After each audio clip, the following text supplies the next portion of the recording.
As the NFL draft is all done now, we have to focus on our rookie draft. Some of us have rookie drafts today, tomorrow, or during the week. So let's take a look at where we stand. How are we ranking some of these players? What is our rookie drafts going to look like? So I'm going to show you my view of how I see the first 2 rounds of a rookie draft. Once you get into that 3rd round, it's kind of like pick who you like there. You're taking a bunch of running backs or maybe some late round wide receivers that you do like that maybe have a shot. Before we get into it, guys, do me a quick favor. Smash that like for me. Smash that subscribe if you're new. But let's get started. At the 101 and the 102, I believe this is just one tier here. 101 and 102 is pretty much locked in. I've got Caleb Williams at the 101, and the 102, I've got Marvin Harrison. That can be either or depending on your need. If you want to go with Marvin, you have some quarterbacks. You don't need Caleb Williams. Maybe you can't trade out of that pick. I'm okay with taking Marvin at that 101 as well. But I believe these are the first 2 that are going to be off the board at 101 and 102. So I think in most rookie drafts, you might see the quarterbacks fall a little bit, others you might not. It really depends on your league. So the 103 to 107 I have as one nice tier here. You've got Malik Neighbors, Jaden Daniels, JJ McCarthy, Drake May, and Romo Dunze. We know in Superflex the quarterbacks are king, but we have seen these early quarterback picks fail sometimes, right? We saw guys like Bryce Young lose his value last year, Anthony Richardson get hurt. So when you're talking about a Jaden McDaniels, like, yes, he has the most upside. So is he going to go at the 103 in a lot of drafts? Yes, most likely because he has that upside, but he doesn't have that frame to kind of take the hits that he might take in the NFL. So that is a little bit scary. So do you go with a JJ McCarthy instead, who's probably the safest quarterback after Caleb Williams? He goes to the best spot on the Vikings with weapons, Justin Jefferson, Jordan Addison, TJ Hawkinson, and then of course Malik Neighbors, right? He's going to be the target hog on that Giants team. And then you end it off with Romo Dunze, who might be a struggle in year 1 with 2 other great pass catchers, Keenan Allen and DJ Moore there. Don't forget about Cole Kmet as well, DeAndre Swift out of the backfield. So a lot of mouths to feed over there. But I think in the long run, Odunze can be set up to be that real number 1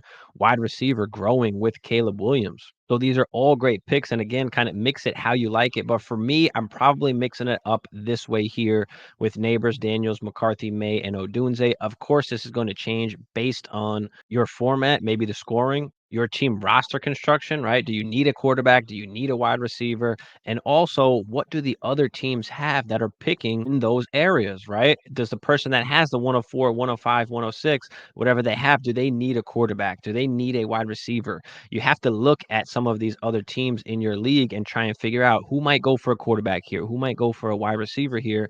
This way, that can help you make your picks as well. Maybe you want to move back in the draft, pick up some extra picks, let somebody else decide who they want to pick at the 103, 104, and take who's left. As we get to the 108, for me, it's hard to not put Bo Nix here. It's hard to push him down any further. He's going to be a starting QB in the NFL right off the bat. And in Superflex leagues, we need these quarterbacks. So I've got Bo Nix here at the 1-8. The 109 to like the 203 is one big tier for me. And I'm not taking Brock Bowers in this first round unless it's more than a 1.5 tight end premium. For me, it's got to be at least a 1.75 or a whole 2.0 tight end premium for me to take Brock Bowers into that first round. So I'm going to play this one as if it's not tight end premium. And that's why I have him in this big tier from the 109 to the 203. But for me, at the 109, I'm going to be taking Lad McConkey. Goes to an awesome spot. There's no other wide receivers there to threaten the targets that he's about to earn over there.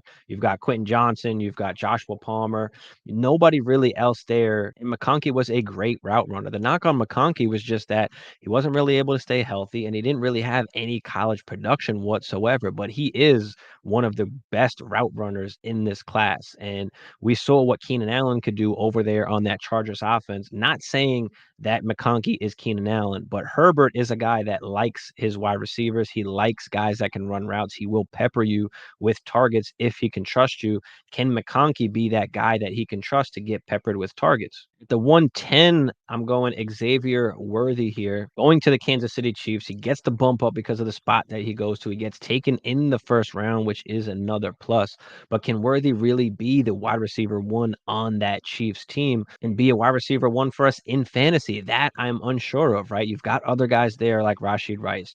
Travis Kelce is still there. Obviously, he won't be there forever. but you're in an awesome spot, a guy that can stretch the field a little bit, run underneath routes as well, and you're tied to Patrick Mahomes. So a great spot for Worthy, which brings us to the 111 and Brian Thomas, another first round wide receiver.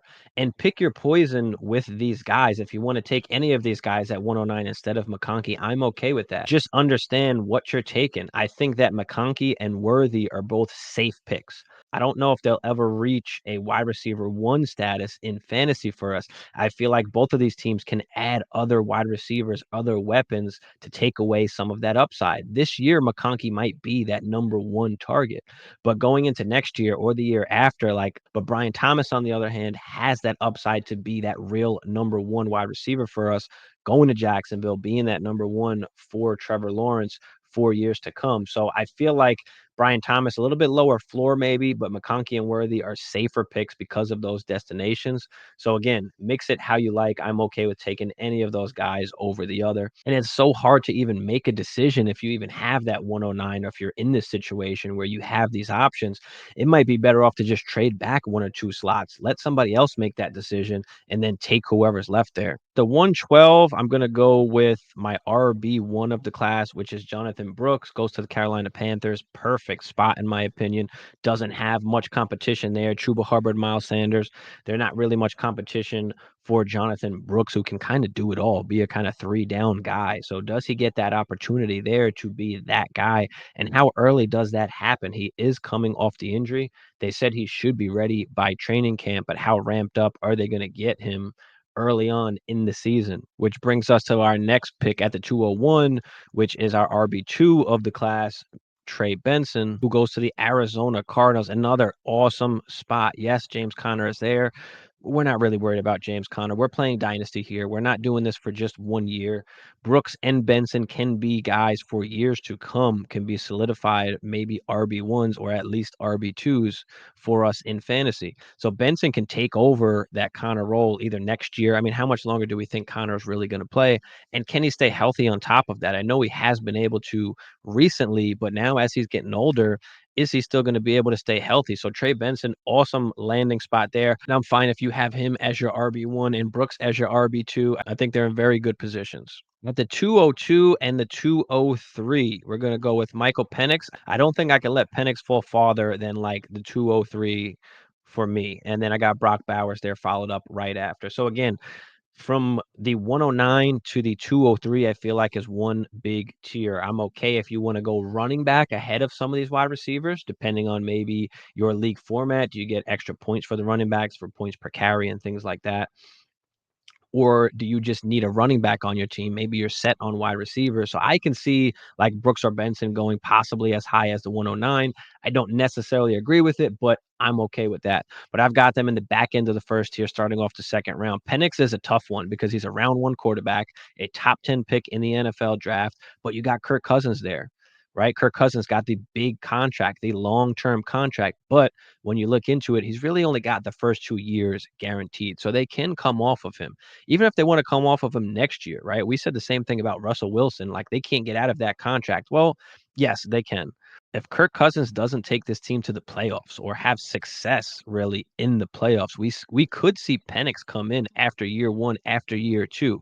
Now, this is a risky pick because we have to wait on it. It's not going to happen right away. But once Penix is officially the QB1 for the Atlanta Falcons, whether that's in 1 year or 2 years, at that point, we have a prime Kyle Pitts, a prime Drake London, a prime Bijan Robinson, and Penix is going to be worth a ton at that point. So it's hard to kind of take them in that first round, depending on your situation. If you're a rebuilder, maybe you can take them at the back end of that first, which I'm okay with. That's why I kind of have them in this tier here. But just understand that you're going to have to wait a little bit for Penix. And then Bowers, I have there at the 203. Tight end premiums, again, we can move him up as far as the 109, depending on how much that tight end premium is. The next tier here is from the 204 to the 206. We got Keon Coleman, I've got Ricky Pearsall, and I've got Xavier Legette in this tier here from the 204 to the 206. Again, one of those pick who you like, right? I like Pearsall as far as overall talent out of these three guys, but he doesn't go to the best spot, right? Are they going to get rid of Ayuk? Are they going to get rid of Debo? Or does that happen maybe next year or the year after? How long are we going to have to wait for Pearsall? Or does he step in right away and maybe they do get rid of Debo? So again, he's a hard one to gauge, but on that San Fran offense, you know you've got Ayuk there, you know you've got Kittle, you know you've got CMC. There's just a lot to go around over there. Keon Coleman goes to the best spot out of all three of them, to the Buffalo Bills, with no other options there. But does he go into the X role and play outside, or does he play the slot more inside? I think it's more beneficial for him to play in the slot than it is on the outside. I think he's got some problems with his separation and getting off the line against press coverage. So being in the slot, being one of those big slot guys might really help him in Buffalo. So it's going to be interesting to see how they deploy him in that offense. And then you've got Xavier Legette, who goes to a pretty good spot. There's no real like number one, other than Deontay Johnson, who's going to hog up targets, of course. But can Leggett be a big outside receiver in that offense? He's a guy that only had 1 year of college production. Now he gets taken with pretty good draft capital going to the Panthers with Bryce Young. Can he grow with Bryce Young over there? Learn from some of the veterans like Deontay, like Thielen. So a good spot for Leggett, and I have him ending off this tier at the 206. The 207 to the 211, another big tier for me. Again, kind of pick who you like with some of these guys. But for me, it's Jermaine Burton in at the 207, goes to Cincinnati. A great spot for him, in my opinion. We know that T. Higgins is probably not going to be there for that much longer. And he steps right into that Tyler Boyd role and then take over maybe that T. Higgins spot after next year. A great spot for Burton. I think he was very underrated. He wound up falling in the draft because of off the field issues. So Burton in a really good spot with Cincinnati, tied to a elite quarterback with Joe Burrow. After that, I've got Jalen Polk. Great draft capital for Jalen Polk. He was one of the sleepers coming in. Goes to New England, pretty much that number one option there, almost right off the bat, followed by Roman Wilson, who goes to Pittsburgh. We know that they know how to pick wide receivers. Roman Wilson was a guy that we thought maybe was going to go higher in the NFL draft, but goes to a spot where he can kind of play in the role we want him to in the NFL, which is in the slot. Let him play in the slot. You've got Pickens on the outside. Can he be the little like Tyler Lockett? 210, I've got Troy Franklin. He wound up falling very far down boards. I had him a lot higher until he fell in the draft, but he goes to a perfect spot in Denver.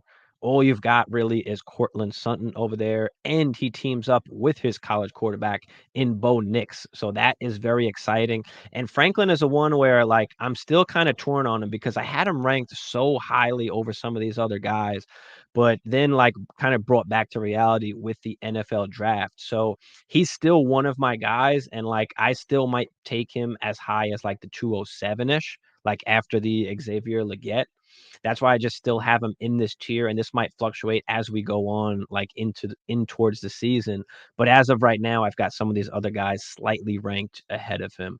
And then AD Mitchell to follow off with the 211. Not a great landing spot, in my opinion, just with Anthony Richardson. How much are they going to really throw the ball? You've got Pittman there as well. The 212, I've got my RB3 of this class, which is going to be Jalen Wright going to the Dolphins. Yes, they have Mostert. Yes, they have Achane, but Mostert's getting old, man. And can we really expect both of those guys to stay healthy, Achane and Mostert? Because it didn't happen last year, right? Achane was hurt multiple times last season. So can Jalen Wright carve himself out a role for Achane if he gets hurt, or for Mostert if he gets hurt? I feel like Jalen Wright is just a little bit bigger than Achane, can handle a little bit more work. So I'm excited about Jalen Wright. So with Wright, Lloyd, and Corum, any of these guys can be your RB3 in this class. Lloyd, obviously shitty situation going to the Packers with Josh Jacobs, but on that contract is really only a 1-year deal. Like they can move off of Josh Jacobs as early as next year if things don't work out, if he gets injured, or they just feel like they don't want to pay him anymore. So I do like Lloyd to the Pack, but obviously there are some concerns. What if Jacobs does play the next 2-3 years? Then Lloyd is pretty much nothing at that point. And almost same kind of situation with Corum, where he's kind of just the backup going in, but Kyron Williams, a guy that hasn't been able to stay healthy. So if he can't stay healthy, Corum jumps right in to take on that workload. So I think any of these three guys, you can make the case. I'm going to go with Jalen Wright just because I think he has the best opportunity at playing time and just the upside in that Miami offense. If one of those two running backs goes down, like Jalen Wright steps right into an explosive offense. And then you can start getting into some of the wide receivers and some of the other later round running backs that you like. But I just wanted to come on and show at least the first two-ish rounds of what I'm thinking at for Superflex drafts, what's going to be happening tonight in your drafts, tomorrow in your drafts. And again, every league is a little bit different. The format, the settings, the point scoring, make sure you take all of those things into consideration and tweak, your rankings and kind of put them into tiers, right? Kind of how I did here, where I have them kind of in tiers. Like I'm okay with taking some guys over others. You can make the case and make the arguments for other guys over other guys, but I've kind of split them up into tiers that I particularly like. And don't be afraid to move down in these tiers. Maybe let somebody else make some of these decisions and you take who's left while picking up extra assets, or maybe you get two shots instead of just one. So let me know what you guys think down in the comments about my rankings here for Superflex. These basically rounds 1 and 2. Drop it down in the comments. I appreciate everybody for watching. Do me a quick favor if you haven't already. Just drop that like for me. Drop that subscribe if you are new. Appreciate you for watching. Stay tuned for the next.